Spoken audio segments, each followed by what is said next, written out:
واضح انه لعيب كويس. لما بدأ يا جماعه برضو ترجع وطول الملعب رجل اللعيب في الملعب تفرق. عبد الواحد بيشتكي ولا ايه؟ هل هو اللي هيغير؟ هل جنش؟ هنشوفه. فرصه كابتن حسن من عائل كبيره في اوروبا. 2-0 في افتتاح ملعبه سنه 59.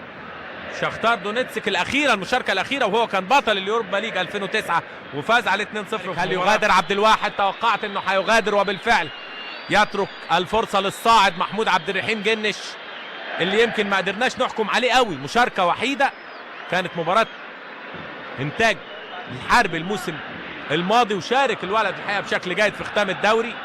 سلم على عبد الواحد.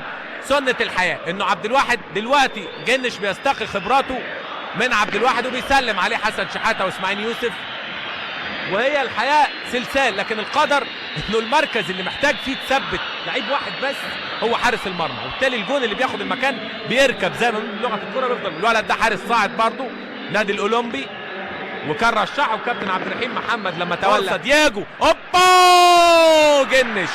يا سلام يا دياجو، يا سلام يا دياجو، يا سلام يا جنش. الفارو دومينيجز خطيره. جنش يمسك على طول. محمود عبد الرحيم اسم الشهره جنش. الفارو دومينيجز، الفارو دومينيجز، يا سلام يا جنش زي الصقر. مش هنعاصرها تاني، وادي خطيره هتتسقط. يا سلام يا جنش. ليها جنش كره ادريان. جول كبير زي عبد الواحد. رياس يأمن فتح الله وناده جنش وماسك.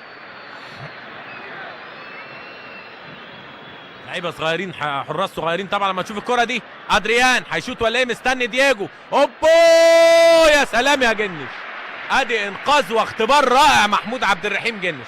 سالفيو ده قلت وبكرر لعيب هيبقى ليه شأن كبير. يا سلام يا تشوف بقى الانطلاقه والرؤيه. وسع لنفسه عشان يشوط. صعبه والله، والله صعبه رايحه في الضيقه هنا. انما برافو يا جنش، حاجه تفوقه كده وحاجه تعمل له انتعاشه وتدي له ثقه. اللعبه اللي فاتت طبعا الكرات دي تفوق حارس المرمى، لانه لما بيتالق بيبتدي هو داخليا من جواه يبحث عن مزيد من التالق ويحصل عنده حضور في المباراه.